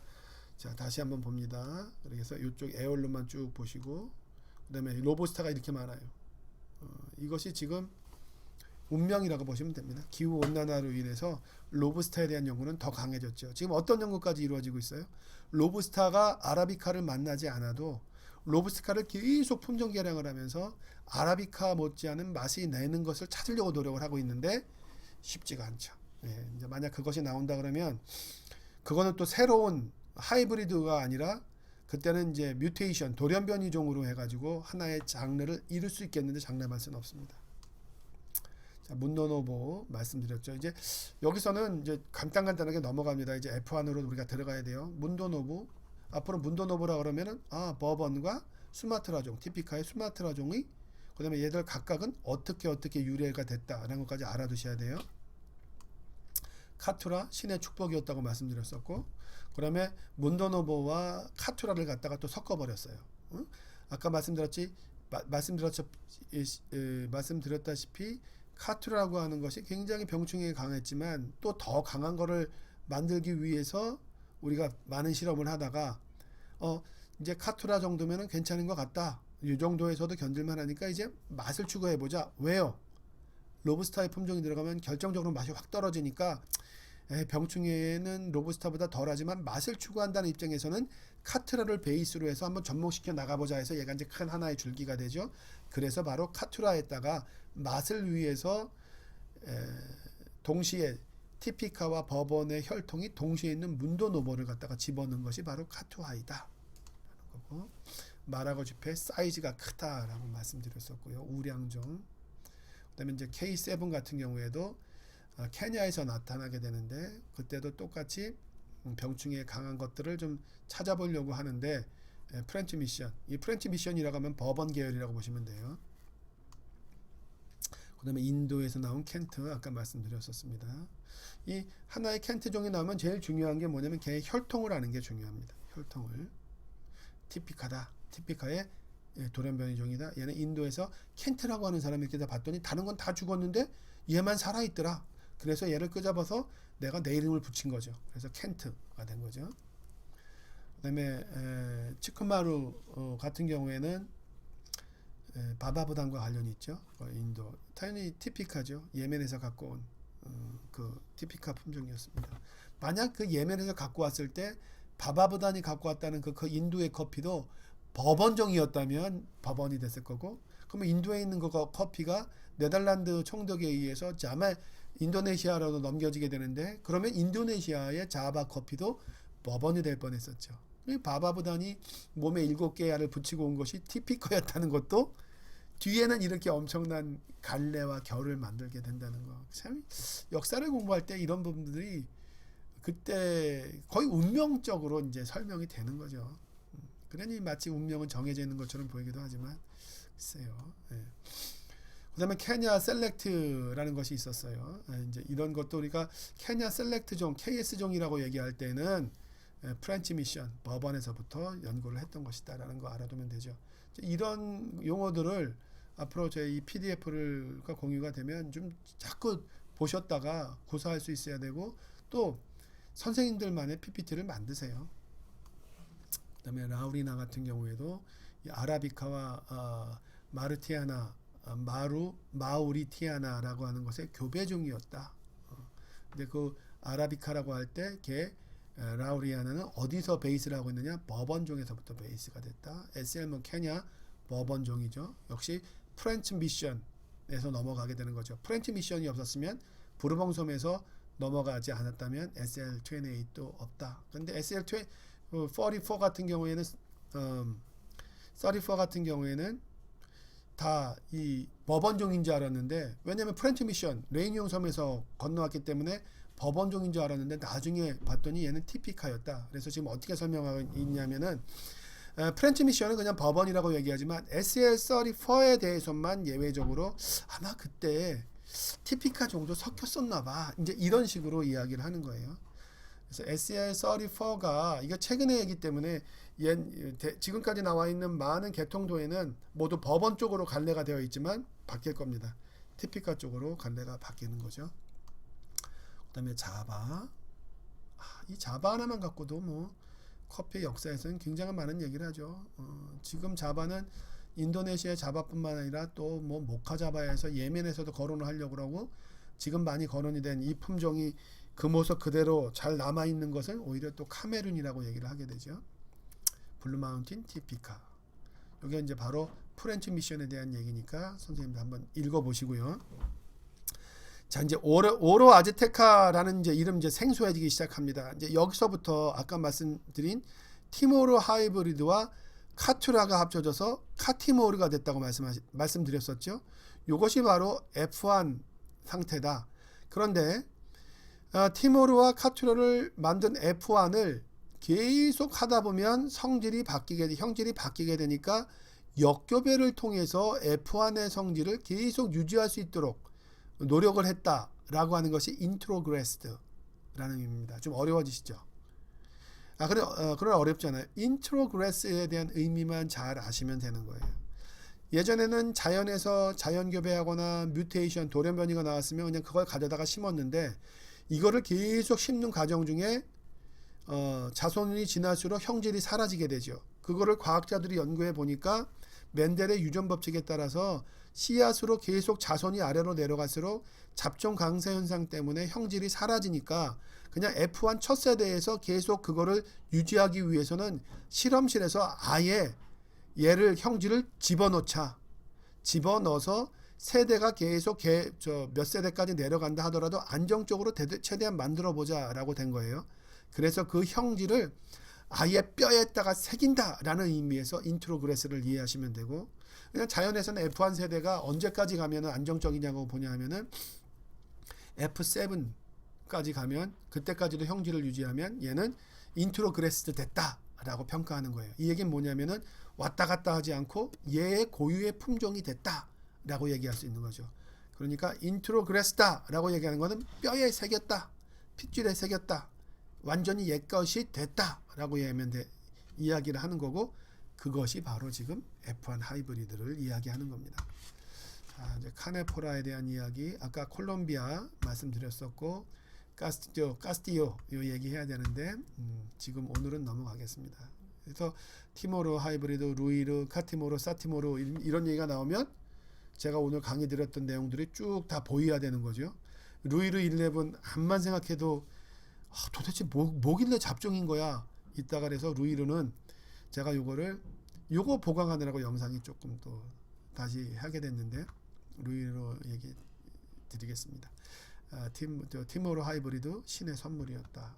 그 다음에 코스타리카의 이제 까티모르, 이제 요런 이름들, 아이카페, 요런 이름들, 새로운 F1 하이브리드 쪽으로 가는 이름들에는 이제 그 베이스, 혈통, 베이스의 혈통이 카티모르나 사티모르가 나오게 된다는 거. 요거는 이제 온두라스에서 나온 건데 카티모르 베이스네요. 자, 그래서 총 복습을 한번 여기까지 해보면 이렇게 나온 품종들의 이야기 이제 아실 수 있죠. 아라비카에서 시작되고 한편에서는 리베리카. 요것이 이제 한동안 1930년대까지는 세계의 커피 물량의 30%까지 차지했다가 얘보다 더 좋은 것들이 이제 티모르 하이브리드에서 나오게 되니까, 혹은 또 여기에 돌연변이에서 나오게 되니까 이제 서서히 사라지다가 사티모르 카테모르가 나오면서, 사티모르 카테모르가 나온 건 뭐냐면 지구 온난화가 너무 심각해진 거예요. 그래서 어느 일정 시점 맛을 포기하게 되죠. 그리고 새로 맛을 포기하고 병충해만 살아남는 것만 찾다가 이제 욕심을 내기 시작하죠. 카티모르와 사티모르를 만나게 되니까 맛도 괜찮아지죠. 그래서 맛을 더욱더 만들기 위해서 카티모르에다가 이것저것을 더 집어넣고 그 중에서 맛있는 걸 골라봤던 루이르가 나오죠. 루이르를 안정적으로 인트로그레스드 시킨 것이 바티안입니다. 그래서 루이르를 보시면 루이르, 수단룸에 티모르, 워낙은 아까 루이르는 위에 거 잠깐 보시면 기억을 해보시겠죠? 해보세요. 루이르는 어떻게 나와요? 이 카티모르, 사티모르에서 SL, 버번이 들어가는 걸로 하는데, 밑에 보시면 버번만 들어가는 것이 아니고 수단룸에라고, 룸의 수단룸에 같은 얘기입니다. 에티오피아 아일룸, 에티오피아의 원종 들어가지요. 티모르 들어가지요. 그 다음에 K7, 이 버번 중에서 병충해 강한 거 들어가죠.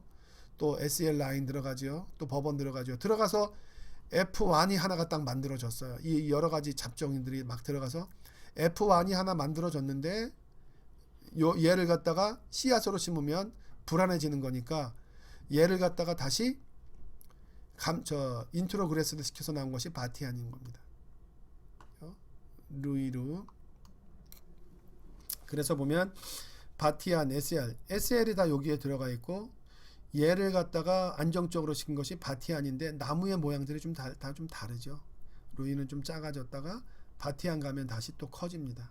이 얘기는 뭐냐면 어차피 루이루 안에 카티모르, 거기에 또 SL이 다 버무려져 있는데, 버무려지니까 병충해에 강하면서, 얘는 이제 병충해가 SL28이 루이루보다는 병충해에 약한 거죠. 그래서 병충해에 강한 걸 만들어준 때 맛도 좀 떨어지고 형질을 쉽게 잃게 되니까 F1 하이브리드의 기법이 인트로그레스드 기법, 역교배를 통해서 형질을 뼈에 새겨넣는 방식으로 해보니 여러 개 중에 바티안이 나옵니다. 근데 바티안이라고 하는 것이 나온 걸 보니까 SL28의 그 형질을 많이 갖고 있는 거죠. 자, 그래서 DNA 형질을 보면 SL 라인인 바티안 라인, 루이르 라인이 유전적인 연결을 많이 갖고 있어요. SL 라인, 바티안, 루이르, 얘들을 같은 선상에서 이야기하는 것을 단순히 SL이야, 뭐 바티안 다 SL 얘기하는 거야, 루이르 SL을 얘기하는 건데 SL에서 조금 다를 뿐이야 라고 얘기해서는 안 된다는 말씀이죠. 자, 지금까지 좀 정리를 해보면 F1 하이브리드까지의 개념을 조금 이제 아실 거예요. 그런데 이것이 더 이상 선택의 문제가 아니라 추구해야 될 하나의 과제처럼 된 것은 커피에 관련된 많은 논문들이 지금 쏟아지고 있어요. 그런데 그 중에 핵심적인 것이 뭐냐면 이 문장 잘 보십시오. 전 세계 커피 수요가 2050년까지의 현재의 배로, 그러니까 수요는 2050년까지 2배로 뛴다는 얘기는 보는 거예요. 그러니까 커피는 아직도 더 시장이 발전되는 거죠. 그런데 커피를 재배할 수 있는 땅은 지금의 절반으로 줄어든다. 값이 엄청나게 뛰겠죠. 그리고 또 하나, 세계의 5번째 커피 생산국인 에티오피아가 지구의 온난화로 인해서 앞으로 80년 안에 커피 재배지의 60%가 사라질 것이다. 이거는 커피 생산량의 문제가 아니라 커피 원종의 형질이 단순화된다는 것을 의미하는 겁니다. 그죠? 에티오피아는 커피의 원종들이 있는 아주 소중한 곳인데, 그 원종들이 있는 산지가 초토화된다고 하는 것은 앞으로 커피의 개량의 어떤 그런 희망이 사라진다는 얘기거든요. 그러니까 어떻게 해야 돼요? 커피를 지금 잘 관리를 해야 된다라는 얘기를 하고 있는 거고, 그 잘 관리를 해야 된다라는 대안이 지금 이 순간에는 F1 하이브리드다. 논문 요 넥스트 제너레이션 요것도 제가 우리 그 커피 품종과 재배하시는 선생님들한테는 올렸는데, 요것도 함께 공유할 수 있도록 제가 드릴 테니까 꼭 읽어보십시오. 이거의 내용은 이제 실험적인 거 말고 요지를 보면 이겁니다. 바로 이 논문에서 이제 인트로덕션에 얘기하는 것이 2015년 상태예요. 2015년에 커피 품종을 연구하는 사람들이 갖고 있었던 어떤 그 시대적인 인식이 요겁니다. 요 네 가지가 바로 F1 하이브리드의 연구의 동력이 되는 거죠. 재배지의 고도 상승으로 인해서 아라비카를 심을 수 있는 것이 그냥 면적이 막 줄어들고 있다. 그리고 지구 온난화로 인해서 두 번째, 병충해가 증가하고 있어서 커피 산지에서는 생산량이 떨어지고 농가들은 이제 거의 죽을 판이다. 먹고 살기 힘들 판이다. 그리고 더불어서 그 병충해의 증가가 바로 밑에 생산성과 품질 감소로 오게 되고 재배 농가의 생계 위협. 바로 요것 때문에 뭔가 재배지에서 농민들이 잘 살 수 있게끔, 그다음에 줄어드는 면적을 대체할 수 있게끔, 가격이 폭등하지 않고 사람들이 원하는 것을 먹을 수 있게끔 생산량 증가가 필요한데, 요것들을 갖다가 다 이겨낼 수 있는 품종에 대한 연구를 해야 된다. 그래서 1930년부터 막 연구를 하고 있는데, 그 중에 이제 사티모르, 카티모르가 나오면서 좀 정제가 됐고, 그걸 가지고 이제 자신감을 가지고 아주 약하지만 에티오피아의 원종인 것들을 갖다 접목시키면서 새로 나오는 것들, 그것들이 이제 F1 하이브리드다라는 얘기입니다. 아라비카의 위기 말씀드렸습니다. 예를 들어서 이런 거예요. 1963년에서 67년까지 거의 3, 4, 5, 6, 7 거의 5년간 360만 톤에서 3년간 890만 톤으로 이 상승이 되죠. 거의 더블 이상이 되죠. 그래서 이 생산량이 증가가 됐는데, 잘 봤더니 베트남과 브라질에서 농지를 갖다 막 개발을 해가지고 생산량이 막 엄청나게 생산 증가한 것처럼 보인다. 그런데 잘 보면 가치 있는 커피들은 오히려 기후 변화로 인해서 양이 줄어들었다. 이거는 앞으로 큰 위기가 된다. 생산량이 는 건 병충해에 강한 로부스타 때문이었고, 바로 로부스타는 카페인만 이용하면 된다라고 생각한 인스턴트 커피, 산업체에서 모두 싼 로부스타를 가져가서 커피 메뉴를 만들어내고 뭐 믹스 커피를 만들어내잖아요. 그런 가운데에 아라비카는 지금 위기에 처했다. 아라비카 품종 개발을 해야 되는 인식이 싹트게 됐고, 그런 것들을 이제 개발을 하면서 효과를 보게 되죠. 뭐냐면 콜롬비아에서 봤더니 2008년 이래에 생산량이 30%나 넘게 막 축축 줄어드는 거예요. 그래서 거기서 품종 개량을 해봐서 카스티올에 한번 교체를 해봤더니 2013년이 돼서 이제 생산성을 30% 줄어든 거를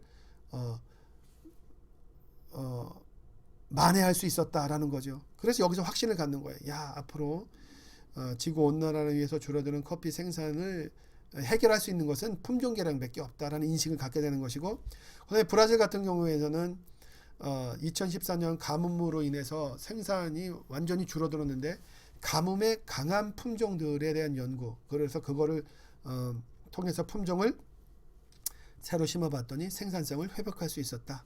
그래서 많은 사람들이 야, 이거 품종 개발밖에는 이젠 답이 없다. 품종 개발을 하자라고 오게 되는 거죠. 이제 바로 그 품종 개발을 하자, 이것이 바로 육종 브리딩이라는 말씀을 드린 겁니다. 그래서 이거는 지금 많은 논문들이 그럼 언제부터 시작한 걸로 이야기를 해야 되느냐? 1920년대 인도다. 왜 하필이면 인도냐? 이때 인도가 영국 쪽 케냐에서의 커피 연구가 인도 쪽으로 가기가 또 쉬웠었고, 케냐, 탄자니아, 영국이 관여했던 곳에 커피 연구를 많이 했었거든요. 그리고 왜 1920년대냐? 바로 이 19세기 말에 커피 녹병이 나와서 그 스리랑카 실론이 아주 그냥 커피를 다 뽑아버릴 정도까지 아픔을 겪잖아요. 그래서 이대로는 안 된다. 자, 누군가 커피를 이 육종학을 접목해야 된다. 그래서 1920년 영국에 지배했던 인도에서부터 브리딩, 육종학이 커피에서는 시작이 됐다. 그 육종학의 요지는 이거죠. 이 그림도 잘 보셔야 됩니다. 여기가 이제 커피 치자나무가 시작이 됐고, 오랜 세월 속에서 이쪽에서는 다른 이제 어떤 품종들이 나왔고, 우리가 관심 있는 것은 바로 여기에 유게니오이데스가 요쯤에 있습니다. 여기가 보면 이제 케냐와 탄자니아 요쪽 여기를 따라서 올라갔을 수 있던 뭐냐면 동아프리카 지구대 때문이에요. 여기가 바로 이제 거의 사바나 지역이 생기거든요. 밀림 속에 평지가 생기는 거죠. 그래서 얘가 그 사이를 통해서 올라오다가 형질이 바뀌면서 요 케냐 밑에쯤에서 유게니우데스라고 하는 그 형질이 만들어진 것이 생성이 되고, 그 다음에 이쪽에서 동진해 오는 요 중앙 아프리카에서는 뭐예요? 바로 로부스타, 요 콩고 우간다 쪽이 로부스타의 고향이거든요. 이제 이것이 이렇게 접목이 되다가 유게니우데스와 여기가 바로 아라비카, 요 부분이 카파 진마입니다. 요 칼디의 고향이라고 얘기한 여기에서 아라비카 커피가 생성이 됐다라는 거죠. 그리고 이제 이 그림은 또 어떤 의미가 있냐면 여기에 원종들이 굉장히 많다. 유전적으로 뭐 지역에 따라서 변화가 되거나 네, 죄송합니다.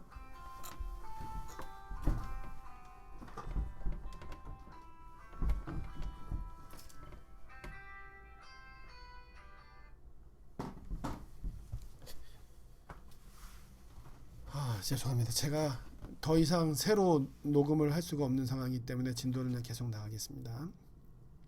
원종이 있는 곳, 바로 여기 원종이 있는 이곳에 유전적으로 경쟁력이 있는, 그러니까 신이 내린 그대로의 형질을 갖고 있는 것이 있다. 그리고 우리가 원하는 건 바로 그것이 원종의 맛이 스윗니스나 여러 가지로 훨씬 더 훌륭하다. 거기에다가 사티모르, 카티모르를 결합시키자. 그래서 지금 이 순간 F1 하이브리드는 사티모르, 카티모르에다가 원종을 갖다가 접목시키는 연구들이 활발해집니다. 바로 그런 이제 원종에 대한 관심이 높아지면서 나오는 많은 그런 그 품종들이 바로 게이샤였던 거고 수단 루메였던 거고 그랬던 거였죠. 근데 이제 게이샤는 뜻밖의 그 자체만 가지고도 맛이 훌륭해서 이제 대세를 이루게 됐던 것이고요. 육종학의 의미 그렇다는 말씀 드리고요. 자, 아까 루이루아에 대한 말씀 드렸고 육종의 의미 아셨죠? 그 다음에 이카투에 대한 말씀도 들었고 여기는 좀 육종학의 결과들이 쭉 나오는 겁니다. 그 다음에 이제 포르투갈에서 CIFC 이제 지금 이제 F1을 얘기할 때 이런 뭐 이 카티라든가 아니면 CIFT 뭐 이런 것들이 많이 나오게 되는데 얘들은 다 연구기관이에요. 이 연구기관들의 연구가 없었다면 지금 F1 하이브리드는 나오지 않고 이 연구기관들도 서로의 각박함이에요. 왜냐하면 자기들이 품종 개량을 한 거를 검증하기 위해서는 많은 데가 얘를 키워줘야 되거든요. 키워봐야 이 품종이 어떤 줄 아니까. 그래서 연대를 해서 국제적인 기구를 만들고 그 기구를 통해서 나온 품종들을 막 동시에 산지에다 뿌리고 그 결과물들이 막 나오는데 그 결과물들이 나오는 것이 바로 올해부터라는 거죠. 올해부터 2023년까지 F1 하이브리드의 결과들이 막 나옵니다. F1 하이브리드의 결과는 그때 우리가 어떻게 결과라고 얘기할 수 있어? 결과가 되죠. 왜? 인트로그레스 되는 거예요. 형질이 뼈의 세계에서 그 품종이 되어지는 거죠. 카티모르, 사티모르 계속 제가 지금 반복을 하고 있습니다. 육종학의 결과 카티모르계, 사티모르계라고 얘기하는 거 이제 아시겠죠. 사실은 카티모르나 사티모르나 하이브리드가 다 된 거죠. 티모르 하이브리드에다가 카투라를 넣은 것, 티모르 하이브리드에다가 비아사치를 집어넣은 것. 그런데 얘들은 유전적 차이가 크진 않지만 아무튼 얘들을 토대로 해서 원종을 갖다가 접목시키는 작업을 계속 하고 있는 거죠. 자, 아까 그 말씀을 드렸던 것이고 또 다시 한번 지구온난화된 경고가 미국의 국립과학원이 절반 이상 사라질 것이다. 그다음에 ICO 같은 경우에도 동남아시아도 커피가 재배 가능 지역이 2050년에는 뭐 70% 정도가 줄어들 것이다. 따라서 우리는 F1 하이브리드에 대한 연구를 해야 되고 2019년, 2020년 계속해서 연구 결과가 나오고 있고 2023년까지 이제 1920년부터 막 시작이 됐던 연구의 하나의 결실들이 나오게 되는데 그 결실들 지금 이 순간 나온 것들을 좀 잠깐 보시면 이제 이겁니다. 이제 이런 것들을 선생님들께서 구사하실 수 있어야 돼요. 에치언 하이브리드 인트로그레스테가 들어가는 이유는 뭐냐? F1 하이브리드만 써 있으면 안 되고 인트로그레스트 됐다는 얘기는 뼈에 새겨졌다. 완전히 얘의 형질이 됐다. 그래서 H1, EC, H, EC, 뭐 EC. 근데 EC 이렇게 H10이라고 했던 것은 F1 하이브리드였는데 얘들이 별도의 이름을 갖게 되는 것. 센트로 아메리카노, 그다음에 이발루나, 그다음에 밀레니오, 몬도마야 이런 것의 이름을 갖게 된 건 인트로그레스드 됐다는 뜻이에요. 이제 뼈에 새겨서 씨앗으로 가도 괜찮다라는 정도. 근데 아직까지는 묘목으로 되어 있지만 F7 세대까지는 얘들을 F 세대까지 해봐서 이 형질이 유지되면 그 다음부터는 이제 씨앗으로 다 이제 공급을 할 수 있을 겁니다. 그래서 아직 F7까지는 안 가서 테이스팅을 하고 있다라고 보시면 되는 거죠. 그래서 이거를 아셔야 돼요. T5296, 루메수단, 에티오피아 아열름 원종, 그다음에 카티모르에다가 ET. 이 카티라고 하는 것은 뭐냐면 국제 연대 기구예요. 여기에서 수집종이라고 하는 건 어디서 수집한 거냐면은 바로 에티오피아 야생 밀림에서 수집한 원종이라는 뜻이죠. 제가 아까 원종을 쓰는 이유, 루메수단 원종, 카티수종 원종입니다. 원종이 잠재력을 DNA의 변화 없이 그대로 갖고 있기 때문에 얘들의 맛을 최대한 그대로 살리되 병에 강한 것들을 갖다가 살리기 위해서 카티모르 같은 거를 더 집어넣게 되는 거죠. 그래서 요거를 보시면 얘 X자는 교배의 뜻이고 하나는 병충해 강한 거, 하나는 맛. 그래서 이 맛과 관련된 건 대부분이 다 원종들이다. 근데 여기서 ET06 까티 수집종이라고 하는 것은 까티라고 하는 국제 연대 기구가 에티오피아의 산림까지 들어가서 발췌를 해서 아직 이름이 부여되지 않은 거죠. 만약 처음엔 여기 게이샤가 이런 식으로 들어가 있었던 거죠. 게이샤 그 숲에서 나와서 그냥 게이시라고 붙었던 건데 나중에 얘가 워낙 훌륭하게 된다 그러면 여기서 이제 하나의 이름을 부여받게 되는 거죠. 그리고 여기 이 스타르마야 같은 경우에는 처음으로 씨앗으로 번식하는 F1 교배종이 된 거예요. 이제 이런 것이 나오기 시작하는 겁니다. 얘가 훌륭해서가 아니라 얘들도 다 여기 스타르마야처럼 씨앗으로 교배됐을 가능성이 후보군들이에요. 왜냐하면 F7까지 형질을 유지하면은 이제 그 다음부터는 씨앗으로 줄 수 있는 거죠. 자, 지금 여기 이제 인트로그레스드 F1 하이브리드가 쭉 보이는데 이거를 이제 계열별로 나눠볼 수도 있는 것이고 또 not introgressed 하면 뭐냐면 얘는 아직 뼈에 새겨지지 않았어요. 그러니까 어떻게 돼요? 카시오페아나 H3 같은 경우는 반드시 나무로 묘목을 옮겨야 된다는 거죠. 묘목으로 번식을 해야 된다는 거죠.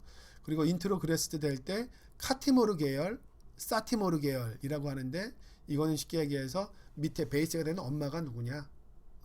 그 베이스가 바로 이 티마루 하이브리드 카투라가 된 요 카티모르다. 요거를 베이스로 해서 파카마라를 집어넣고 카투라를 집어넣고 이제 여기는 이제 원종이 아니지만 중남미 같은 경우에는 자기들이 있는 것 병충해 기본적으로 강하면서 맛도 있는 것들을 여기다 하이브리드 시켜서 이제 결과들이 나오는데 보면 이제 아나카페 14 같은 경우에는 어느 정도 맛이 좋다는 인정을 좀 받았고 오로 아지텍도 어느 정도 인정을 받았습니다. 그래서 아직 여기 있는 것들은 모두 검증 단계에 있죠. 코스타리카 9호 같은 경우에도 티모르 로부스타의 맛이 세게 나지 않고 맛이 괜찮다라는 평가들이 이제 막 나오기 시작하는 거고요.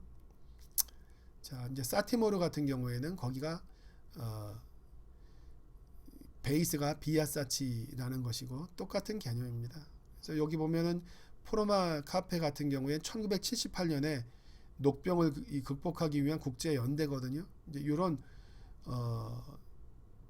그 국제 기구의 이름도 알아줘요. 여기서 프로메카 카페가 이제 품종 개량의 주체가 돼서 노력을 한다. 아까 위에 보면은 여기 위에서 까티 수집종도 얘들도 국제 연대 기구라고 말씀드렸습니다. 미국 자본이 개입된. 자, 그래서 사티모르 그룹에서는 T5296 계통이다.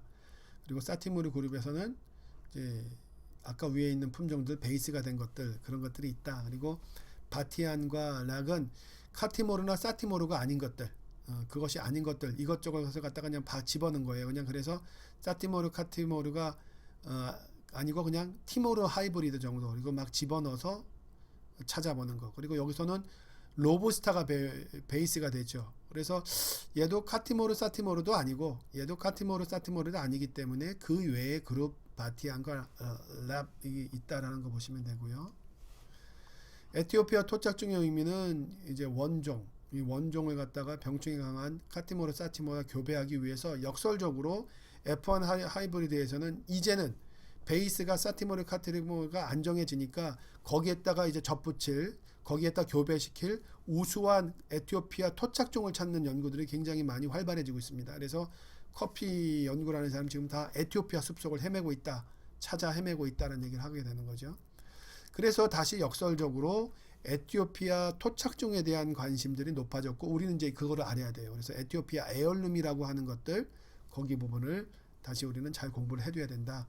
그래서 개략적으로 보시면 에티오피아에서 시작이 된 많은 품종들, 티피카게 이게 베이스가 모두 다 에티오피아 에얼룸이 베이스가 되는 거죠. 그런 부분들은 이제 우리가 공부를 해야 된다.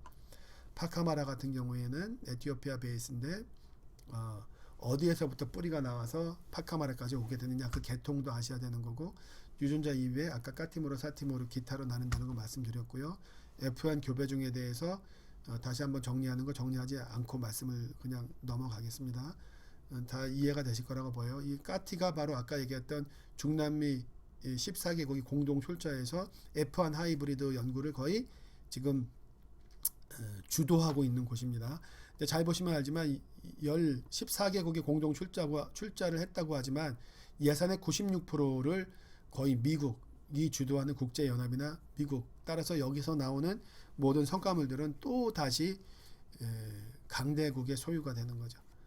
여기에 또 마침 까티에 대학원 과정을 제공하고 있어서 박사 과정까지 있다고 하니까 우리 선생님들 중에 박사 과정에 관심 있는 선생님들은 누군가 한번 까티 쪽에도 도전을 해봤으면 좋겠습니다. 아까 버라이어티에 대한 말씀 드렸고요. 버라이어티는 그냥 품종, 얘는 예를 들어서 농장까지 추적되는 구체적인 그 농장에서의 커피라고 얘기하면 되고요. 자, 이제 거의 다 됐습니다. 이제 유전자 이입에 대한 설명을 말씀드려야 돼요. 제가 인트로그레스가 아무래도 어려운데 어떤 방식으로 유전자가 이입이 되고, 유전자를 갖다가 이 뼈에 새길 때 역교배에 대한 의미가 들어가요. 그래서 유전자 이입을 이야기하기 위해서는 바로 이 여교배, 이게 오자가 아닙니다. 이걸 한국말로 하면 리커런트 백크로스를 반복 여교배라고 얘기를 하는 거고, 백크로스 하나만 갖고는 우리가 역교배라고 얘기를 하는데, 역교배라는 것은 왜 역이냐면 식물이니까 그래요. 이게 사람에 따라 치면 끔찍한 얘기가 되는데 자식과 위에 아버지 세대가 서로 교배를 하는 거예요. 이유는 뭐냐면 아버지의 품종이 우수한 우성이기 때문에 밑에 있는 자식이 확인차 우성과 다시 또 교배를 하는 거죠. 왜냐하면 아버지가 우세한 것이 검증되어 있는 이 품종인데 밑에 있는 것은 어떤 것이 나온지 모른다는 상태죠. 그래서 얘가 F2로 가게 되면 잡종 강세, 열성이 다시 드러날 거 우려해서 여기를 계속 번식시키는 거 아니라 아버지와 계속 부모 세대와 검증된 이른바 우성 덩어리의 DNA를 자꾸 만나게 함으로 해서 얘를 아예 왔다 갔다 하지 않게끔 뼈에 새기는 작업이죠. 바로 그것이 인트로그레스예요. 자, 보십니다. 이 그림을 보면 이게 역교배와 인트로그레스를 이해하는 아주 굉장히 중요한 거예요. 여기 아버지가 있고 어머니가 있어요. 그런데 아버지한테는 예컨대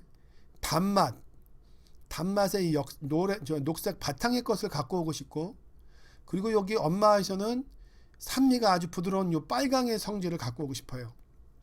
그래서 두 분을 갖다가 교배를 시켰더니만 이게 나올 수도 있고, 적절히 두 개를 교배를 했더니 이런 게 나왔어요. 그래, 괜찮아. 아버지의 맛, 단맛도 적절히 있었고, 그러면서 우리가 원하는 신맛도 있는 거. 그래, F1 됐어. 라고 했는데 더 욕심을 내는 거예요. 우리가 원하는 것은 요 모양을 원하는 거거든요. 단맛은 거의 아버지 쪽에서 온 게 완벽하게 들어오고, 신맛은 어머니께 거의 완벽하게 들어온 것을 바란다 라고 하면, 요거를 반복해서 아버지 위에 있는 세대와 반복해서 이 리커런트 아까 말씀드렸죠. 반복 여교배를 시키는 거죠. 그래서 완전히 여기에 있는 산미에 있는 유전 형질을 뼈에 새겨 넣는다. 이렇게 만들어지는 거. 이거를 인트로그레스 된다라는 얘기예요. 여기서도 보면 계속 백크로스를 하면서 요랬던 형질, 각각의 나였던 형질이 요 안으로 완전히 들어오는 것. 이것이 백크로스다. 말씀을 드립니다. 맴델의 유전 법칙을 좀 아셔야 되는데, 요거 간단하게 설명을 드리겠습니다.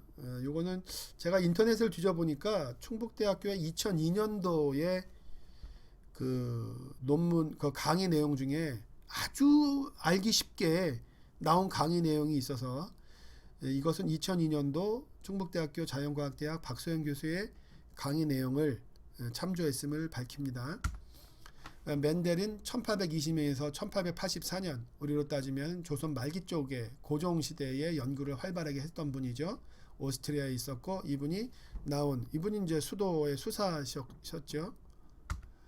완두콩 실험을 합니다. 자, 보면 완두콩에는 형질이 여러 가지가 있어요. 나무가 큰 것, 작은 것, 매끄러운 것, 주름진 것, 콩깍지도 매끄러운 것, 주름진 것. 아, 나무마다 이렇게 열성과 우성이 있구나. 그래서 나무가 큰 것이 열매도 많이 달리게 되고, 같은 면적이라 할 때 위로 많이 자라서 더 많은 가지수가 나와서 열매가 많이 나오니까 이제 우성이죠. 그 다음에 맨질맨질한 것도 맛이 좋고 보기도 좋아서 우성이죠. 따라서 우리가 원하는 것은 이가 키가 크면서도 이 맨질맨질한 완두를 나오는 것만을 희망을 하는 거예요. 그래서 교배를 시켜보는 거죠. 이렇게 교배를 시켜봤더니만 우선 지금 색깔로 하는 게 편하니까 우리가 노란색을 얻기를 원하는 거예요. 그래서 교배를 시켰더니만 노란색과 녹색이 3대 1 상태로 나와요. 그래서 좋다고 생각해서 요거만 가지고 계속 심다 보면 세대를 지나가게 되면 어떻게 된다는 거예요? 여기에서 다시 맛이 없는 것들이 생겨 나온다라는 거죠. 따라서 F1 하이브리드라고 하는 것은 요 세대에 딱 멈추고자 하는 거예요. 그래서 나무로만 묘목을 심으려고 하는 거죠. 씨앗으로 심으면 이런 것이 나타나게 되니까. 그래서 이런 상태의 형질을 유지하기 위해서 우리가 역교배를 통해서 인트로그레스를 시킨다라는 개념이 여기서 나오게 되는 거죠. 일로 가지 말아야 된다라는 얘기를 바로 멘델의 유전 법칙에서 미리 알려주는 거예요. 너희들 좋은 거 나왔다고 좋아하지 마. 얘들 계속 싫으면 나중엔 결국은 똑같아져. 왜? 자연의 섭리는 뭐예요? 하나만 나오는 게 아니라 다양해지는 거거든요. 그러니 F1 하이브리드는 자연의 섭리에 역행하는 겁니다. 단순화시키는 거죠. 자, 그래서 처음에 이렇게 큰 나무와 작은 나무를 교배해봤더니 이상하네. 다 큰 나무만 나왔어. 왜? 얘가 열성이니까 우성이 지배해버리는 거예요. 좋다고 생각해서 얘를 그대로 또 심으면 어떤 일이 벌어지냐? 작은 나무가 하나 나오는 거예요. 3대 1의 비율로. 야, 이상하다. 열성이 다시 나타나네. 여기 이제 멘델 수사님께서 이렇게 보고 계세요. 야, 방법이 없을까? 이건 하나가 나왔다는 것은 간단한 일이 아니죠. 얘가 재배를 하게 되면 나중에 절반 이상이 얘가 나중에는 열성 강사 현상이 나타나서 시간이 오래되면 얘가 다시 거의 반반 수준으로 가게 되거든요. 그래서 나무를 잘 정리를 하면 큰 나무만 심었더니 얘가 이렇게 조만한 게 나온다. 따라서 얘를 또 교배를 잡고 싶다 보면은 이제 숫자가 늘어나죠. 그래도 보면 얘를 갖다가 이런 방식으로 계속 심었다가는 얼마 안 됐다가는 F1이 나왔다고 좋아할 게 아니라 다시 원상태로 돌아가는구나. 따라서 어떻게 해야 된다? 인트로그레스를 시켜야 된다. 그리고 우리가 그렇게 뼈에 새긴 것을 F1 하이브리드라고 한다. F1 하이브리드를 만나는 이유는 지구 온난화로 위해서 면적이 줄어들고, 그 다음에 병충해가 들끓고, 그 다음에 생산량의 저하로 인해서 산지가 붕괴되고, 또 커피의 소비량은 증가되는데 이제 폭등 현상, 시장도 힘들어지게 되는 거죠. 이런 의미에서 F1 하이브리드의 의미를 찾아야 됩니다. 오늘 진행이 좀 일부 매끄럽지 못한 점에 대해서는 사과를 드리고요. 커피 품종에 대해서 오늘 제가 말씀드린 것이 어느 정도 전체적인 흐름은 보실 수 있었을 것이고, 또 하나는 F1 하이브리드의 의미를 아셨을 거라고 믿습니다. 자, 단국대 커피학과에서의 그 커피 공부는 이 한간에서의 커피 공부와는 달라야 된다라고 생각합니다. 그런 거에 대해서 누구보다도 선생님들 스스로가 자각을 해야 되고 그걸 만들어 가야 된다고 생각을 합니다. 저는 어디에서 있든 아무튼 커피에 대해서 보다 진지하게 공부할 수 있도록 더 노력을 하겠습니다. 선생님들께서도 코로나 유의하시고, 이번 겨울에 이제 긴 겨울방학에 들어가게 되는데 선생님들 스스로를 좀 변모시키는 그런 기회가 되기를 바라고, 커피 공부에 대한 관점을 현장에서 배웠던 거를 계속 숙달하고 그거를 반복하고 하는 것이 공부가 아니라 현장에서 습득한 것이 왜 이렇게 됐는지 그 원리를 찾아 나가고 그 원리를 서로 이야기하는 것이 공부다라는 생각을 가지시고 계속 탐구를 하시기를 바랍니다. 긴 시간 경청해 주셔서 감사합니다. 예, 건강하십시오.